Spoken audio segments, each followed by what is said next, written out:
After Wilson, Vincent's next picture was the 1945 film noir feature Leave Her to Heaven. Shot in color, it's an adaptation of the novel of the same name by Ben Ames Williams.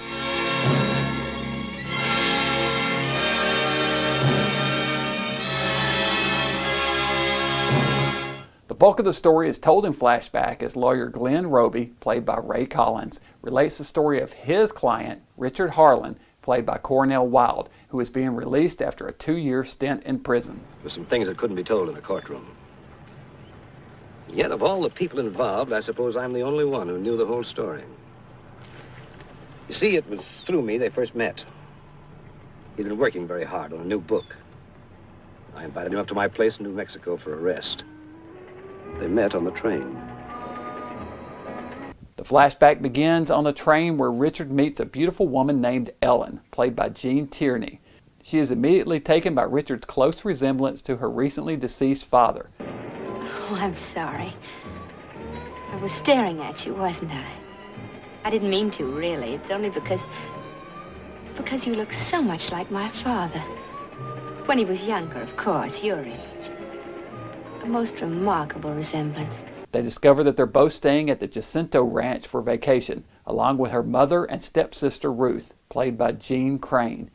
Ellen and Richard quickly fall in love. The problem is, Ellen is engaged to an aspiring politician named Russell Quinton, played by Vincent Price. She quickly dumps Quinton, to his dismay, and asks Richard to marry her, even though she's only known him for 3 days. Darling, will you marry me? Why, you unpredictable little... And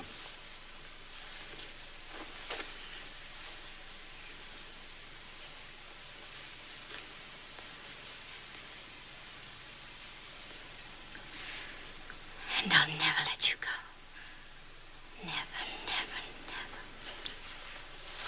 never. The remainder of the film deals with Ellen's unhealthy obsession with Richard, one that grows so extreme that she'll take any measures to have him to himself, including letting his younger, disabled brother drown in a lake while she watches coldly from a rowboat.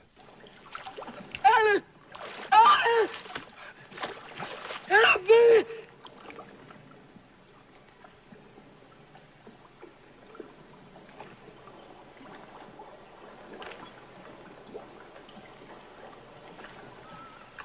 Richard is understandably devastated by the death of his brother. They were extremely close, and in part to make up for this, Ellen allows herself to become pregnant.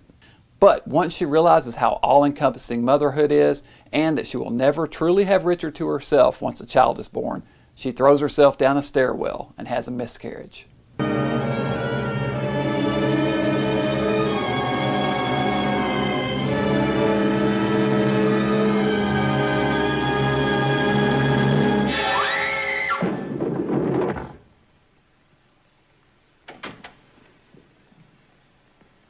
Ellen. When Ellen returns from the hospital, she accuses Richard of having an affair with her younger sister, Ruth. Richard has finally had enough and leaves Ellen, moving out of the house. In a final act of vengeance, she commits suicide, poisoning herself, framing her sister Ruth for her death in the process and making it look like murder. She sends a letter to former fiance Russell Quinton, now district attorney, detailing her suspicions of her sister. The case goes to court with the state out to prove murder. Cold, brutal, premeditated murder.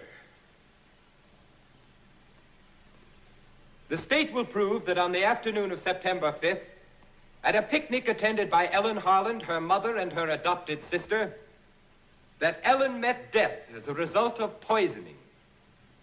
The state will prove that the sugar with which Ellen that day sweetened her coffee was mixed with poison, and that she met death by reason of that poison. The state will prove that the defendant had both motive and opportunity to commit this dreadful crime.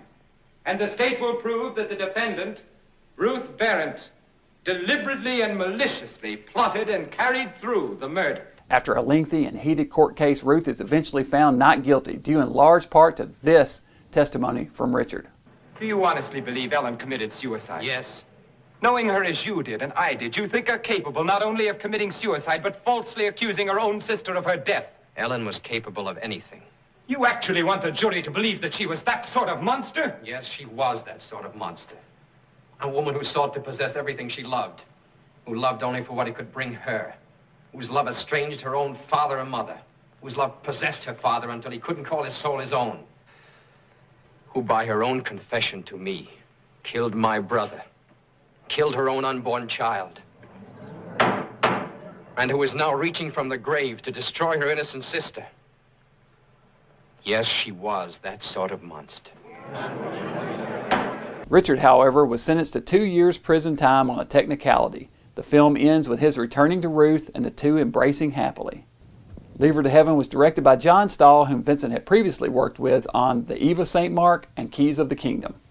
Leave Her to Heaven is a terrific film, and although Vincent's only in it briefly, he does an excellent part with his role, particularly late in the film during the courtroom scenes. This is definitely one of the best pictures that he made with 20th Century Fox, and one I highly recommend. Next up for Vincent would be his first truly villainous part in the film, Shock. Remember that.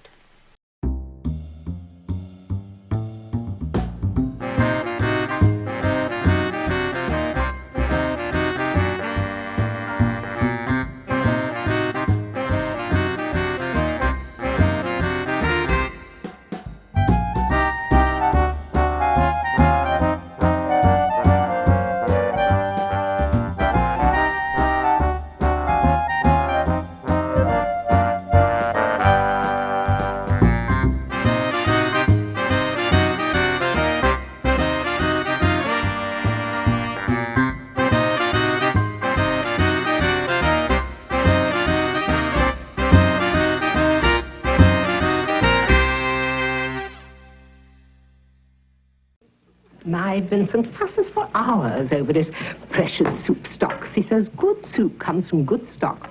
So when I found Nestle's Soup Time with home-style stock and then made it in only 10 seconds, well, I got such an evil look. Oh, but even Vincent admits home-style stock makes Soup Time something special. I wanted to hate it, but it's just too good. Nestle Soup Time Instant Soups with home-style stock. Look for our faces on the shelf.